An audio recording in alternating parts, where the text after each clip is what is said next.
Nah, saya pikir ini Kapolda Metro Jaya nggak usah diproses lagi lah. Itu laporan, diabaikan aja, Bu. Kemarin kau tantang Hercules di negeri Batak. Kau tantang Jokowi mengadu ke polisi. Giliran Jokowi ngadu ke polisi, kau kok malah ngadu sama Habib Rizik. Hei Rasmon, takut banget ya sekarang ya. Kamu membayangkan penjara itu seperti apa nantinya ya, Mon? Ya, itulah makanya Mon ya, mulutmu itu dijaga. Kemarin kamu bilang, saya tidak takut. Ancaman nyawa pun saya hadapi. Kamu belum diperiksa aja sekarang sudah lari sana sini minta dukungan. Onta udah mulai muncul lagi, ya. Rismon mencari dukungan kepada Habib Rizik. Jangankan Habib Rizik, ya, cari dukungan kau, Nggak laku kau lagi Habib Rizik, ya. Masyarakat Indonesia udah pintar, dah tahu siapa kau, ya. Habib palsu kau, ya. Habib palsu. Usir Imam Unyil dari NKRI dan kawan-kawannya yang coba-coba bikin rusuh di Indonesia. Pulang kau ke negeri Yaman, tempatmu berasal.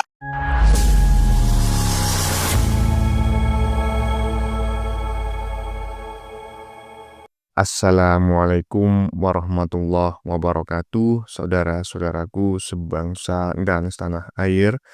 Dimanapun kalian berada, semoga kalian selalu dalam kondisi sehat walafiat. Berjumpa lagi dengan saya di Gaspol Update.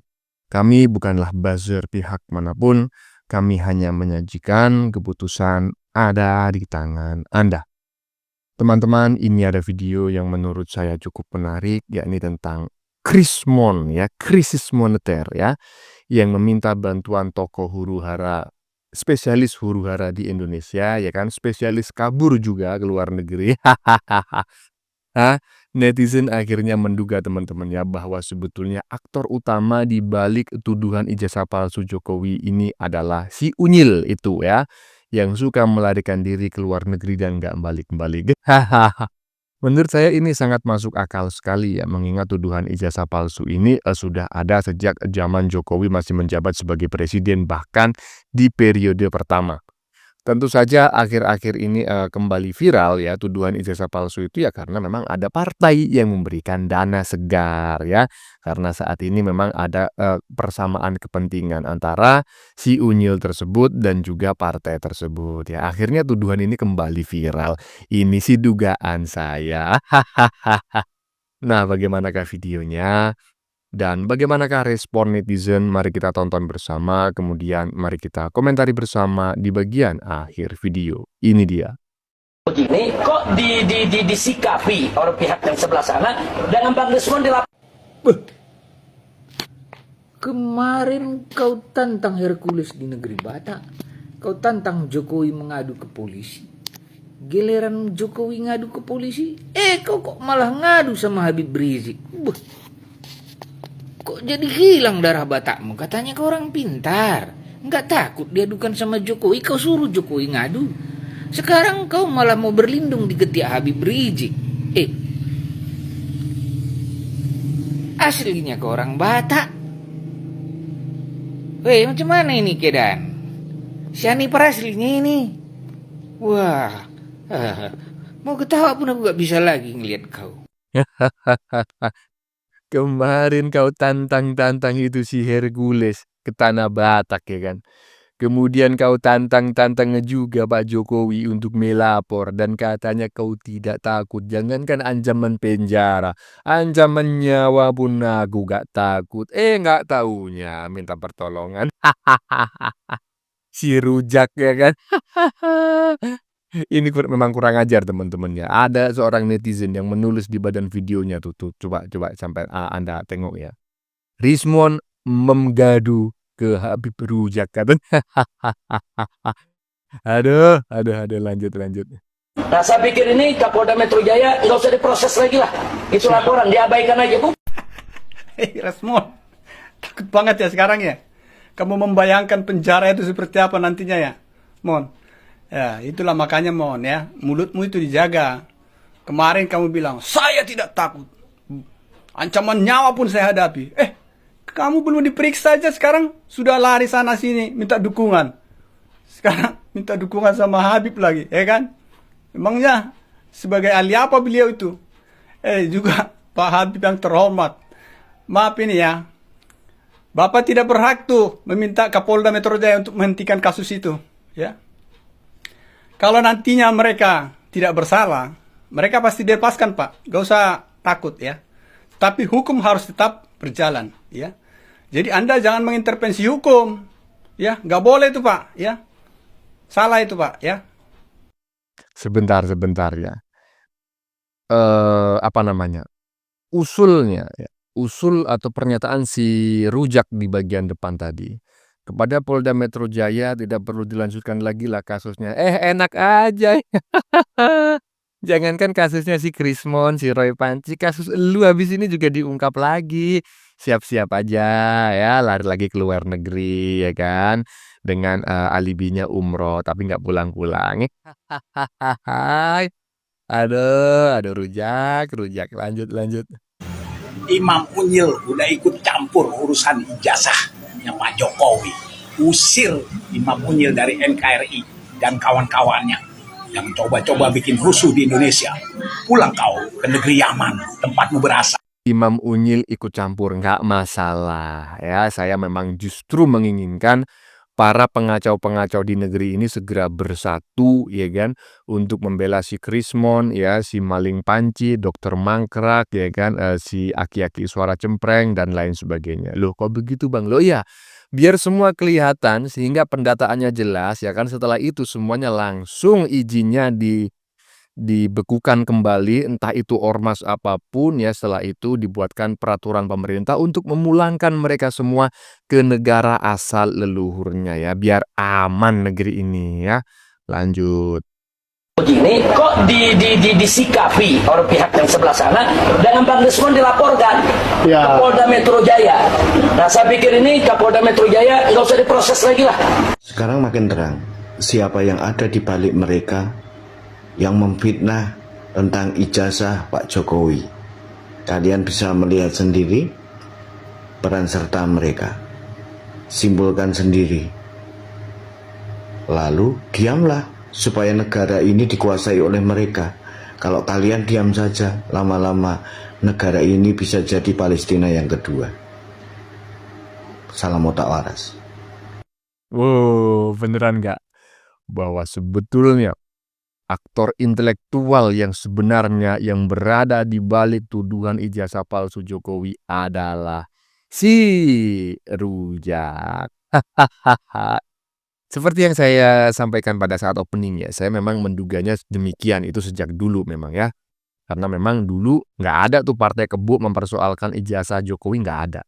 Yang mempersoalkan ijazah Jokowi memang berasal dari gerbong RW 24 ya, jadi yakni golongan kadrun dan kadrunwati ya. Tapi memang akhir-akhir ini mereka memiliki persamaan visi dan misi dengan si Partai Kebo. Jadi kemungkinan besar ya memang ada gelontoran dana lah ya, sehingga ya isu ijazah palsu ini kembali menguat dan viral. Lanjut. Lawan terus, tegakkan, insya Allah masyarakat. Terima kasih, Bib. Mungkin singkat. Oh, sudah kuduga Jik. Ya, dari awal sudah kuduga. Isu dari Biang Kerok, ijazah palsu, ijazahnya Pak Jokowi, berarti kau ya Jik ya. Itu kok kambing hitam kan lah PDIP. Ya, untuk sahabatku sebangsa dan setanah air. Ya, dalang dari isu ijazahnya Pak Jokowi ya, yang mengatakan palsu segala macam, di belakangnya rupanya Rizik, Oomnya Pirja, bukan Ibu Mega. Percayalah, ini udah mau sampai ending akhir ya. Udah kelihatan kan? Rismon minta perlindungan sama seorang Rizik Pirja. Rismon, Rizik itu siapa? Kontribusinya apa untuk negara ini? Umat udah gak ada yang percaya sama Rizik itu. Percuma kau datang situ. Respon, jaket. Iya, saya juga menduga demikian ya, isu atau biang kerok ya. Di balik tuduhan ijazah palsu ini ya si Unyil ya kan, si Rujak. Cuma kan kita harus ngerti lah, itu orang kan nggak berduit ya kan, bagaimana mungkin bisa menggerakkan berbagai orang ya, kecuali menggerakkan nasi bungkus lah ya, mungkin nggak begitu mahal. Tetapi kalau misalnya orang-orang ya semacam si Roy Panci, ya si Krismon, ini saya yakin ya kan, mereka seandainya memang mendapatkan upeti, itu tidak hanya sekedar nasi bungkus ya, karena mereka ya apa namanya, Grid-nya lain gitu loh ya kan. Nah, saya yakin itu si Rujak itu nggak mungkin mampu membayar.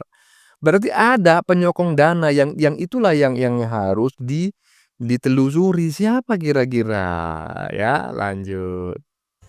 Tanpa kita repot-repot dan mencari siapa sebenarnya dalang dari huru-hara ijazah Pak Jokowi yang katanya palsu itu. Ya, satu demi satu mulai terbongkar. Pertama, ada iming-iming. Kedua, berafiliasi dengan ormas yang dibubarkan oleh Pak Jokowi dulu. Ketahuan kan lo? Iya, memang ternyata itu teman-teman ya, agar apa namanya, tikus itu keluar sendiri, itu ternyata itu ya nggak hanya tikus saja gitu loh ya. Kan kita sering lihat tuh di TikTok gitu ya kan, caranya agar membasmi semut ibaratnya, nggak usahlah kita basmi semutnya, kita kasih aja obat, nanti semutnya itu datang sendiri, kemudian obatnya itu dimakan, semutnya nggak langsung mati, dibawa ke sarangnya, setelah itu semuanya modar ya. Ternyata manusia juga bisa gitu ya, jadi kita nggak perlu sibuk-sibuk mencari siapa dalang di balik tuduhan ijazah palsu ya kan, dengan strategi-strategi tertentu muncul sendiri ya. Ayo lanjut. Dan tentu mesti lewat pelaporan. Jadi langkah yang dilakukan Bang Desmond sudah Onta udah mulai muncul lagi, ya. Rismon mencari dukungan kepada Habib Rizik. Jangankan Habib Rizik, ya, cari dukungan kau, nggak laku kau lagi Habib Rizik, ya. Masyarakat Indonesia udah pintar, dah tahu siapa kau, ya. Habib palsu kau, ya. Habib palsu. Rombongan sakit hati. Nah, rupanya lingkarannya ini juga kan orangnya kan. Betul kan saya bilang kan. Nah, lingkarannya pasti ada ke palsu-palsu si Yaman keparat itu semua itu. Ya. Habib Yaman keparat kau. Ya. Nggak ada kau Habib kau, bukan Habib kau ya. Saya lebih percaya kepada ulama asli Indonesia, Nusantara. Tahu kau? Habib palsu kau, Habib bongak kau. Ya, hidup Jokowi. Aduh ya, dari awal sampai yang kesekian ini nggak ada satupun ya komentar netizen yang enak didengar ya terkait si Rujak tadi ya. Emang siapa sih Bang si Rujak, dari depan tadi ngomong rujak-rujak. Masa nggak tahu? Nggak usah lah saya sebutin ya kan. Yang penting kan kita udah sama-sama ngerti ya. Itu loh, yang ngaku-ngaku keturunan Nabi ya kan, yang ngaku-ngaku bisa memadamkan api neraka ya, yang mengaku-ngaku bisa menghentikan matahari, yang ngaku-ngaku punya kunci surga. Coba tanya itu, buat di mana duplikatnya kunci surga itu? Ya teman-temannya, sudah kita saksikan bersama beberapa video yang sudah kami sajikan. Tadi di bagian depan kita lihat bersama video tentang apa? Tentang respon netizen mengenai sesumbar Rismon beberapa waktu lalu yang menantang Hercules ya di negeri Batak ya. Ini menantang Hercules adu jotos atau bagaimana ini ya. Dan juga menantang Jokowi agar lapor polisi. Begitu Jokowi melapor, dia malah bersembunyi di ketiak si Rujak Unyil ya, yang suka menjual kunci surga. Aduh, omonganmu gak sesuai Mon ya kan, dilihat dari wajahmu aja kau kelihatan pucat sekali ya. Bagaimana menurut kalian? Keputusan ada di tangan Anda, silakan tulis di kolom komentar. Baik Anda yang setuju maupun yang tidak setuju dengan isi konten ini. Sebelumnya saya memohon maaf ya, jika dalam penyajian konten ini ada kata-kata yang dianggap menyinggung, kurang tepat penggunaannya, atau ada data yang dianggap keliru atau salah. Saya memohon maaf yang sebesar-besarnya. Kita jumpa lagi di lain video. Salam NKRI.